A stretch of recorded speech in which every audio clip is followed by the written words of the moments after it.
Roblox has a dark and twisted community hiding inside. My videos were taken down by a self-proclaimed cult leader. My inbox flooded with threats and other disturbing messages. But why? What could this video have possibly been about? And what kind of rabbit hole could I have possibly unraveled?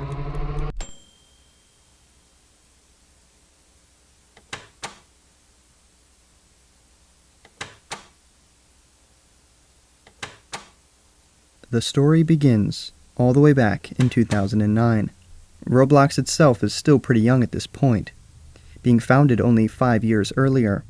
Users had access to very limited technology, but one of the key elements of Roblox at this time was the PvP, or the combat. All the players needed was a simple sword or a gun, and they could have fun for hours. Some players even formed their own clans or factions using these simple weapons to fight other player-made clans. One of these factions was a Halo-themed fighting group, led by user VMKCillen, who I'll just call VMK for now. He was able to gather a pretty sizable following in this group, but as we'll find out soon enough, this power would only get to his head. VMK's Halo clan was pretty big at the time. It had little to no competition, and he was widely respected in the community. But in 2010, something would change. VMK would make a series of forum posts that would give us a glimpse at what was brewing in his mind, and some of these posts are just outright disturbing. He had written a post directed at Roblox as a whole, asking an odd question. He wondered as to why Roblox was cracking down on National Socialist groups, which is just another word for Nazism. He argued that communist groups should be banned rather than Nazi factions. His main point was that, quote, Stalin killed more innocent people than Hitler.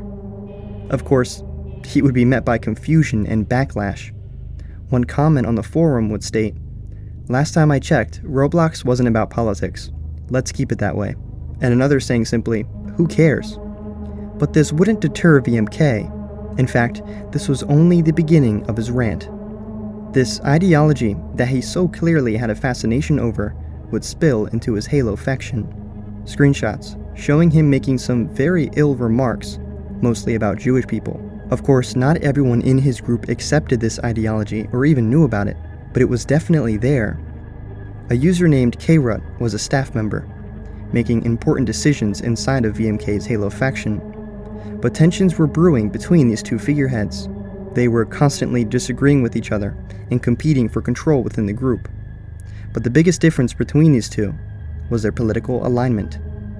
Krut became aware of VMK's obsession and his hostile attitude, and a lot of other people in this group did as well. Forum posts would describe VMK as awfully terrible and very deceiving. And these comments, they add up. When you look deeper into VMK's account, some disturbing posts, like wishing death upon others and telling someone to pour gasoline on their chest and ignite themselves, simply because he disagreed with their opinion. VMK's comments and attitude would pretty much ignite a civil war within his Halo faction. This rebellion was led by a user named We4, along with Krut, who at this point were repulsed by VMK, and a lot of people agreed with them, so they followed the rebellion and confronted VMK. But when faced with confrontation, VMK decided to, instead of putting up any sort of fight, to flee. He left the group entirely, leaving his Halo faction in the hands of Krut and We4. Rather than abandon the world of Roblox clans and diplomacy, he would try his luck once more, this time someplace that felt closer to his beliefs.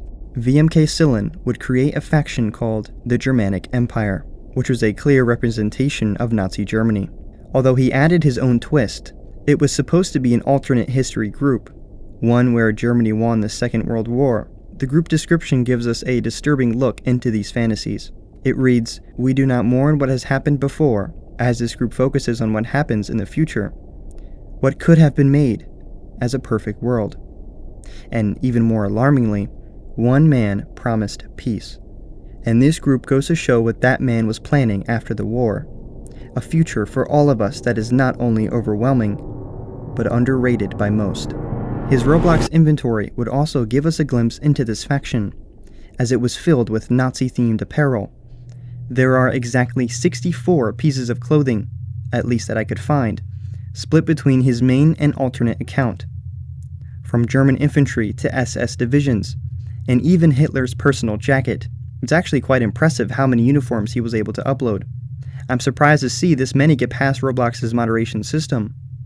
But on that same note, however, some assets VMK had uploaded for his German faction were not so lucky. My guess is that one of his uniforms boasted a swastika on it, as he would make quite the unhinged forum post around this time complaining about Roblox's moderation. He said there were too many rules, and questioned why Roblox would ban the swastika, and not the Soviet hammer and sickle. Of course, nobody really agreed with him, but there were some people that did. A user named Kane Ali was one of the only people that followed VMK since his abdication from the Halo faction. He had followed VMK through thick and thin, and was determined to help VMK with his next project. After the release of Halo Reach, which, by the way, is the best Halo game of all time, the popularity of Halo on the platform had skyrocketed. More people than ever before were interested in joining and fighting for a Halo faction, and VMK didn't like this. The Halo genre as a whole was undoubtedly more popular than ever before, and he was no longer in control. So VMK would start over, scrapping his German group, and he would make an entirely new Halo faction, but he would have to abandon his VMK account to start on a fresh slate. His reputation was already stained. His new account was named Alpha Loopy, and he would use this account to try and replicate his earlier success. For the sake of the video, I'm just still going to call him VMK, just so it's easier.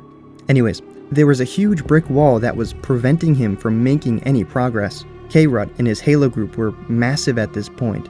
In fact, he almost had a total monopoly on the genre, but this wouldn't exactly stop VMK. He had a master plan brewing, and it must work. Kane Ali and VMK would approach K-Rut with an offer. They would merge whatever following they had into his Halo group, and control only the Marine detachment. K-Rut was reluctant. He asked VMK a pretty important question. Didn't you lead a Nazi Germany faction? But VMK had a very clever response. Actually, my cousin was in control of my account and he did that. Sorry. K-Rut would believe this lie, at least for now, and he would accept the proposition VMK had initially offered, and for now it seemed like a happy ending. Everyone seemed to get along, but this wouldn't last very long. VMK and his followers had essentially Trojan horsed their way into K-Rut's faction.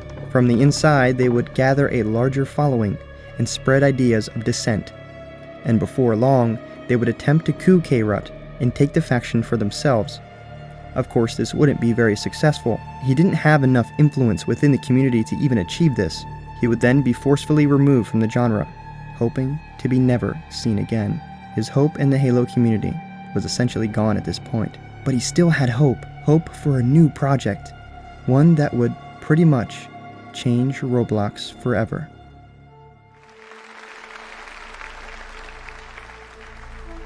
A TV series known as Rome was pretty popular around this time. It showcased a historical depiction of the Roman Empire. It focused heavily on the drama and the scandals, and the almost dictatorial power dynamic. It was loved by the general audience, and among this audience was VMKCillen, who found himself more inspired rather than entertained. It lit a light bulb in his head. He would follow a blueprint laid out by the TV show, which depicted the Roman Empire as a hierarchy, with the emperor at the top, followed by his councils and an organized senate. The emperor would have almost complete control, making the majority of the faction's decisions. The emperor was also worshipped in a way. The councils were handpicked by the emperor with the purpose of helping to maintain control. And now the senate was a bit different. It was filled with influential figures, and the purpose was to create a board of directors almost, which would aid in decision-making and military reforms. But it would be pretty difficult to replicate this in Roblox. The game features were pretty limited, but VMKCillen, who had now changed his username to Your Caesar, of course inspired by Rome's Julius Caesar, he'd already made up his mind. And so he gathered his close friends and he built out a government which mirrored the Rome TV show. One of his Senate members was Mark Antonius. I'm just going to call him Mark for now. He was a pretty good developer on Roblox, and he was well experienced in coding, building, and designing on the game's engine. He had created a game for Your Caesar's Roman project, known as Roman Parthia. It was pretty revolutionary at the time. It was equipped with a resource-gathering system, an economy, custom-made weapons, and even a building system. And as a result, the game became very popular. Roblox themselves even made a video on their YouTube channel showcasing this game and its revolutionary technology. And as a result, this would bring so many new players to the game. And all of these people would eventually find themselves joining and participating in Your Caesar's Rome. Get your comrades together and prepare for battle at Roman Partha by Mark Antonius. In Roman Partha, the objective is to team up and attack enemies, and clearly the setting is ancient Rome, so players have to craft their own swords, armor, shields, clothes, and tools from resources nearby. This is a nice break from first-person shooters, but it's still a blend of old and new, since it revisits classic sword fighting and introduces the concept of shields. Along with this, players are given an excellent GUI and a gorgeous map. At the time of review, Roman Partha had nearly 300,000 visits and 84% thumbs up with no access fee. If you have a good group of friends and you like to raid, definitely give this game a try. It's entirely possible to go in solo and form a team on the fly, but it's probably better if you play with a group of players that you know and trust. Caesar's Roman faction had exploded. It was pretty much the largest group at the time. Of course, this would feed his ego. He felt as if he had so much influence. And in reality, he did. He was seen as a pretty big figure throughout the group and on Roblox as a whole. But he was worried that rebellion would soon brew, a threat to his control. After all, in the TV show Rome, the emperor was betrayed. In real life too, of course, but the TV show was Your Caesar's main point of influence, and he wasn't very fond of the idea of being betrayed or losing his position of power. So he would enact some pretty major reforms in the group, most notably the organization of his Roblox army. The army was split between two major distinctions, the legions and the paramilitaries. The legions were like regiments, each having their own number assigned to them, and each had their own officers. The paramilitaries, on the other hand, were a bit different, and as we'll find out later, they were pretty important in the story. The urban cohorts were pretty much like the police, who'd patrol the Roman Parthia game, cementing control over the civilian players.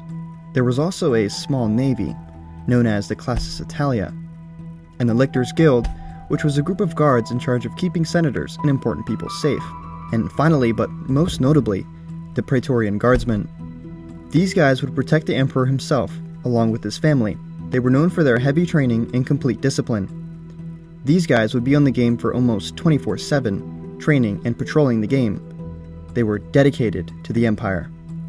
Along with the military, Your Caesar and his council of senators would also craft a set of laws that players would be forced to follow, or they would face persecution. The majority of these laws are just outright discriminatory, and they would set an almost dark tone over this Roblox faction. But it was all a part of Your Caesar's plan, his plan to have an ultra-loyalist group of people. In an uncovered Trello page, we are able to take a glimpse at some of these laws that were enforced. Some of the more notable laws included a strict skin color guideline, which forced all players to have only human skin colors, from white to dark. However, players with a dark skin color were looked down upon and even banned from any positions of power. But another set of laws, known as degeneracy laws, were even worse. This set of laws was labeled as a way to outlaw all forms of degeneracy within the ranks of Rome. Listed as prohibited in the empire was the following: race mixing, feminism, homosexuality, and a pool of other things I just can't really say on YouTube. And surprisingly enough, this is really just the beginning. As Your Caesar's Rome grew and expanded, it required more developers to maintain the games and assets. So he would recruit someone new, and his name was MathMinded. The first project that MathMinded embarked on was a game titled The Temple of Apollo. The purpose of this game was to document important events that happened during the lifespan of Your Caesar's Rome. It gives us a glimpse into this community from the perspective of its leaders. The first mural within the temple is titled Hero of Rome. It showcased a man on a hill being lit up by a beam of light. Above him are a set of figures. These figures represent some of the important gods in Roman mythology. According to Math-Minded himself, the person on the hill is supposed to represent Mark Antonius, and how the gods supposedly chose him to build the Roman Parthia game. The next mural shows another man, possibly the same man from the previous mural, now rallying a large group of people behind him. And the next mural shows a clear representation of your Caesar, now rallying an army of his own. The text "Hail Rome" appears next to him, but this next mural is definitely the most shocking, but it's going to help us unravel a part of this dark story. It shows a man ordering the death of another man, and the text above reads, "Rope Day."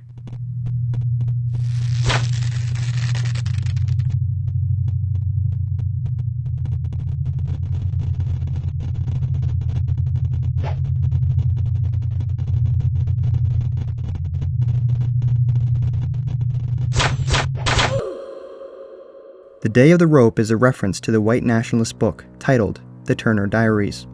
The novel depicts a story of an alt-history America, where a group of white nationalists rise up, take control of the government, and start a race war, as it's called. They would gather people who they deemed as race traitors and kill them. The day of these murders would be referred to in the novel as the Day of the Rope.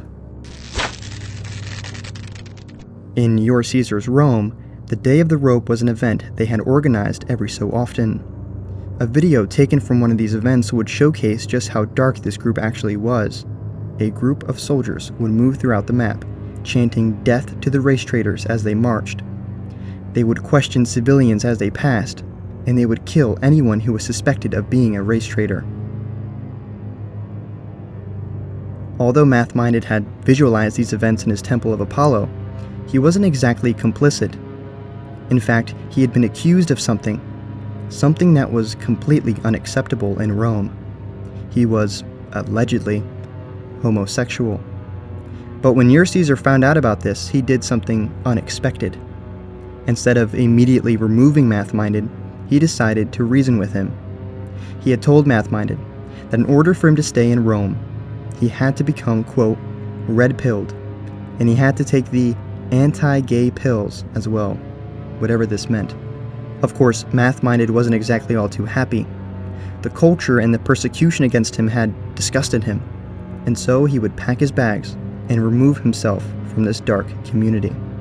But it wouldn't be that easy for Math-Minded to escape. In fact, your Caesar felt as if he still needed him in order to push this group forward. He was in need of the development that Math-Minded had provided, so he would do something. He would take things too far. Math-Minded sat in his home, knowing he can no longer be persecuted or harassed from this group of people any longer. At least, that's what he thought. Suddenly, the phone was ringing. Who could be calling this late? He didn't answer, but the caller had left a voicemail, so he walked over to the phone and opened the voicemail. What he heard was disturbing, to say the least. Your call has been forwarded to an automatic voice message system. At the tone, please record your message. You think you can run away, but you can't. See, what's gonna happen here is I'm gonna start dealing with consequences. You know those are coming. You know shit will hit the fan, and I really actually don't need you. But alright, if you wanna continue this game, you wanna continue, just don't wanna participate, you don't wanna experience the goodness that is reward, be my guest. Continue. Stay gone. It was your Caesar, who had somehow gotten access to his home phone number. He had demanded Math-Minded stop his, quote, degenerate actions and return to Rome to help with development. This is your friend. I'm just calling to check in and, call you a complete fucking, waste of time and energy. Because that's really what you are right now. And so I really been done. And, I know you're really busy, playing around with your these degenerates, with whoever you play games with, and, behind our backs. So, I just want you to kind of fight your inner nature here and come back and I don't know, work on something with me, because, you know, I need to work on this with someone who has higher IQ than... So, just checking in. Bye-bye. But your Caesar didn't just stop after these voicemails. In fact, when Math-Minded logged into his Skype account, another surprise had been waiting for him. It's been a long time since you abandoned me. But let me tell you something. Don't do that. Don't do that. I'm gonna send you videos and voice recordings of myself cursing you in the name and your family and everything. You won't get a nice video message like this coming straight from my office. It's my office, by the way. This is the office of the Lego Reichs Ministry. I've got my flag, as you can see. Alright, thank you. One of the core and more memorable aspects of the group was, of course, its military. The organization and expectations of the legions were pretty thorough for its time. Legions were expected to muster around 5 to 10 soldiers minimum for every time they were called upon, and the only people who had authority to levy the legions were the Senate, or the Emperor himself. Legionary soldiers would frequent the Roman Parthia game, patrolling, training, and participating in events. Players felt a part of something bigger than themselves. The Roblox Roman Empire as a whole would rally hundreds of men, a crazy feat at this time. But what was an army in Roblox? I mean, I guess it was cool to walk around in Roman armor, but they did really have a greater purpose. In fact, Your Caesar's Rome wasn't the only ancient-themed faction at this time. There were plenty of others. For the sake of the video, I put them all out on a map, at least the more prominent ones during this time. The Greek city-state of Sparta was a pretty sizable faction and was led by multiple leaders, but most notably Themistocles. North of Sparta, there were a bunch of other Greek factions, but for the sake of the video, I'm just going to group them all together and label them as the Greek states. If we move north, you'll see a big blob here. This faction was known as the Suebi. They were like a German tribal faction, constantly raiding the Romans. There were a few other factions a bit farther away, but we'll get to them later in the video. This group of Roblox factions became known as the Ancient Genre.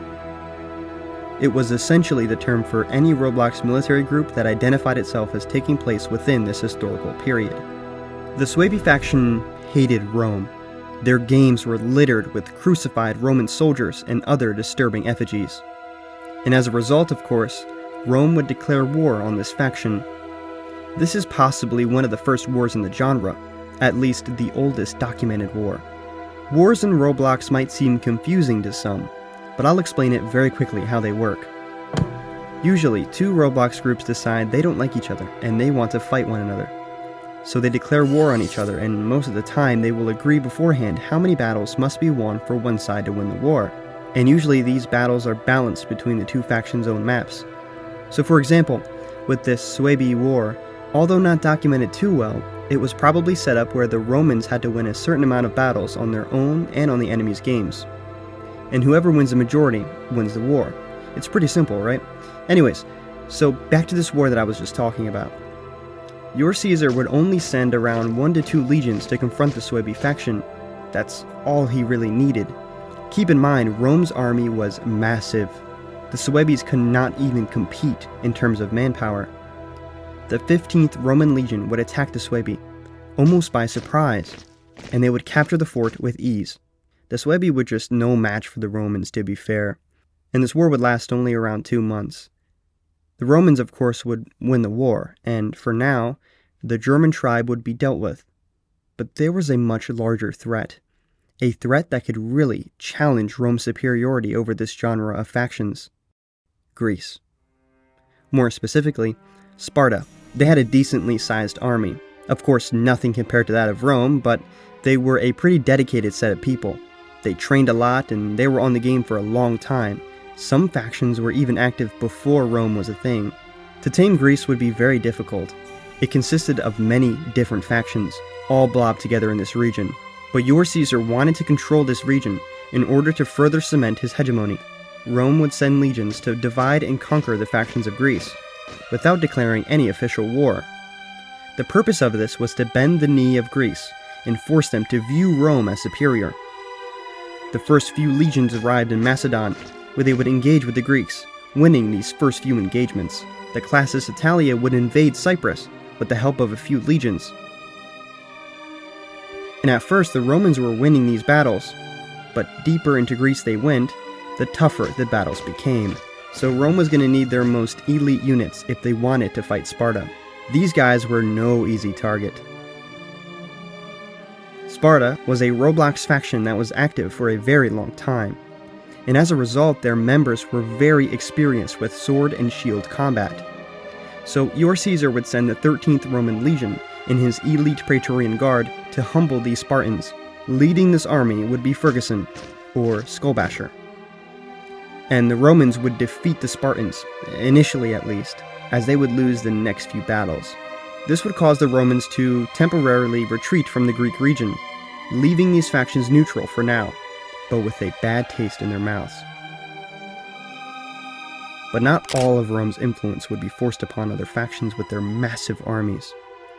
Your Caesar would engage in strategic diplomacy as well, to further cement his influence over this genre. The kingdom of Jerusalem would fall into his fold, threatened by Rome's power, and they would essentially become a vassal state. An Egyptian faction would follow a similar fate. The vassal state of Egypt was established under a controversial leader, a woman. Her name was Cleo, which was short for Cleopatra. Cleo had ran this Egypt faction with Mark Antonius, who I had mentioned earlier. Mark was a developer who made the famous Roman Parthian map, along with its technology. Anyways, Cleo and Mark had an interesting relationship. They were actually considered married in-game, which meant they were essentially online dating. But little did Mark know that Cleo was hiding a dark, dark secret. Back in Egypt, everything seemed normal.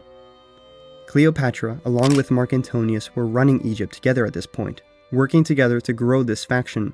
Their relationship was under question, however.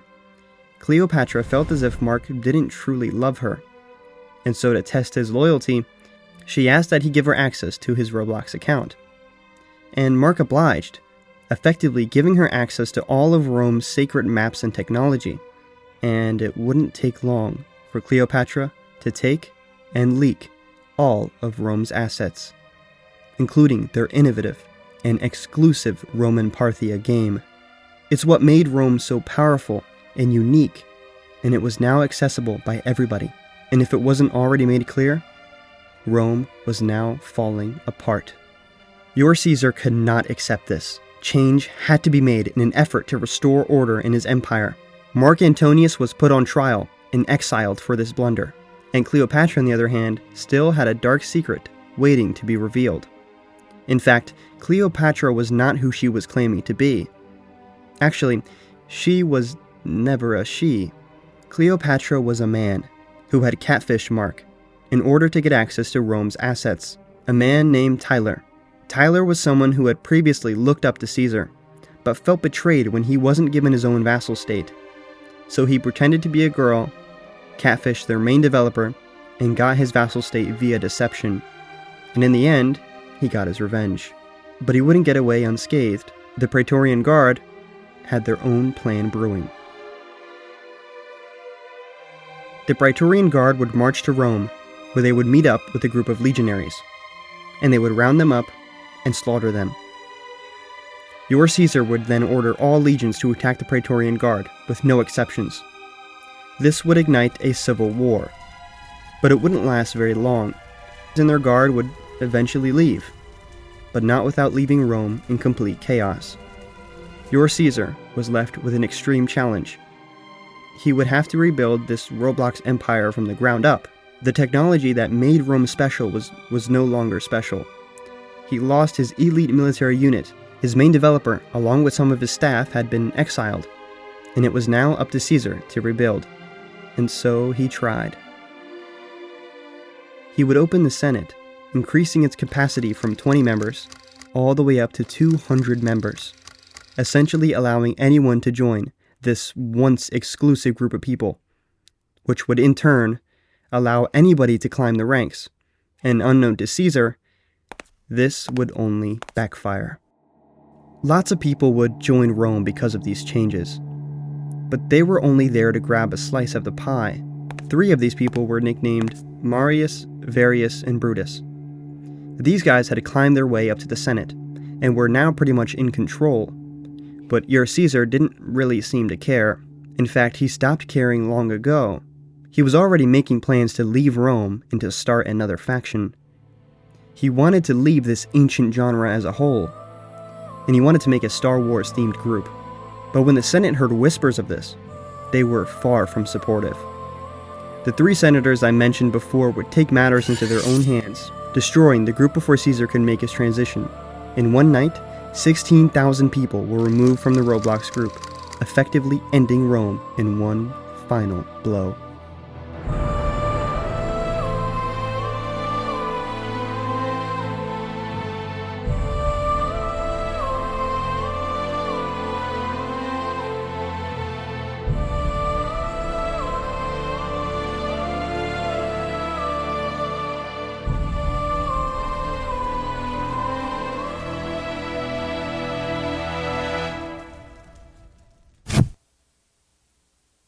Your Caesar's project had failed. It had fallen apart. The control, the grip he had over the community was no more. But he couldn't accept this. He continued his journey in the Star Wars genre, making a few factions here and there, but nothing would compare to Rome. Nothing would ever reach the scale that Rome had reached. So he would attempt the only thing he could think of attempting. He wanted to bring Rome back. But the majority of his following was gone. In fact, they had left him long ago, but he was still determined to reclaim his throne. This time, he teamed up with a pretty well-known developer named Eva Era. She is well known for creating the Discord bot known as RoVerify, which connects Roblox users to Discord and verifies their account. Anyways, she was working on some pretty revolutionary stuff. It was looking really good for this Rome comeback. Your Caesar could not mess this up. Or could he? He still hadn't left behind this fascist ideology. In fact, it only grew stronger. He would introduce a very controversial law into his new Rome, one that was somehow even worse compared to any of his other Roman laws. He would require anyone with the rank officer or higher to download monitors onto their computers so he could track how long each player was spending in-game. He wanted complete loyalty, and this was his way of ensuring total control. Of course, nobody agreed to do this, and a lot of staff had left him at this point, including the Roblox developer, who had found out about your Caesar's ideology, and she wanted nothing to do with it, taking the technology she had made with her. And just like that, your Caesar was alone, nobody to follow him, and nobody to control. But his effect on the platform had already been cemented. About 5 years after the fall of his original Roman faction, a news article had been published. It was titled, "How Roblox Became a Playground for Virtual Fascists." It painted the picture of your Caesar's Rome from the perspective of someone I had mentioned very briefly. The article follows a user named Skullbasher, or Ferguson, as he journeys through your Caesar's Rome. The story is very similar to what we've already discussed, but near the end of the article is what I want to focus on. It tells us what the aftermath was of this group. An extremist society on what is arguably a kid's game. This group has, without a doubt, influenced a lot of children in not a good way. Mentioned in the article is the 4chan board known as /poll. For those who don't know, 4chan is like Reddit in a way, but with little to no moderation. And according to Wikipedia, this 4chan thread is known to be a platform for far-right extremism. But lurking in this dark thread is something very interesting. On the /poll thread, a user had made a post. It was titled, "Roblox Red Pilling." In this thread, he had a call to action, asking users to help him in making a, quote, "new fascist group on the platform." The comments on this thread speak of a familiar name. A user posted a comment where he reminisced on how Roblox introduced him to this 4chan thread. He would directly reference your Caesar's Rome, but more specifically, the Praetorian Guard, stating, quote, "They even had an SS division in the Praetorian Guard. and we would go around offing dark-skinned people. Another post would add on by saying that women and black people weren't allowed to be officers in the group. But another comment would help us fill in this part of the story.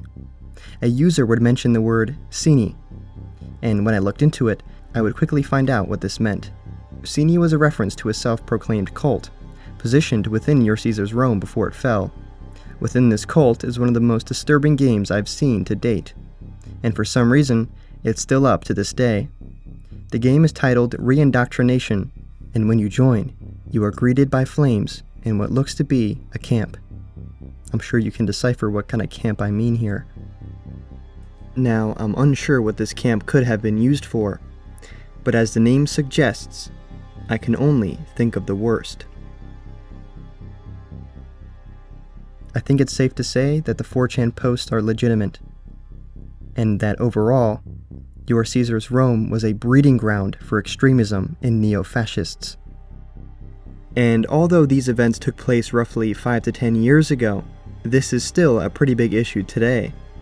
Role-playing as the Axis powers or any extremist group is not only prevalent on Roblox, but the entire gaming community. One of the more prevalent examples that I can think of is Gary's mod, which has a ton of Nazi roleplay stuff on there, but that's an entirely different topic on its own, and I'm getting off track. Now, as some of you guys may know, I've already uploaded a video to the channel with the same title. Unfortunately, however, it was taken down about 2 to 3 days after its original upload. The person behind the takedown was a user named myVMK. This sounds familiar, doesn't it? VMKCillen, Alpha Loopy, but most notably Your Caesar, along with his massive list of other alternate accounts that I could find, here's a full list. He had claimed the video as his own, and consequently got YouTube to take it down. Of course, I would be able to win an appeal pretty quickly, right? The entire video falls under fair use, considering the documentary in the title, the commentary, whatever. But in order to submit an appeal, I would have to hand over all of my personal information to someone that, in my opinion, is far from trustworthy. Of course, as a smaller channel and with little to no connections or anything, there's nothing more I can do, but it definitely inspired me to dig much deeper. I did have interviews and witness accounts recorded for this video, but I decided not to include them. When I had uploaded the first version of this video, they were immediately contacted and harassed by people who I would assume associate with a certain individual. I will not be including any form of credits in this video to prevent the targeting of anyone. I ask instead of these people to target only me. Be safe out there, guys. You never know what you can get into on the internet.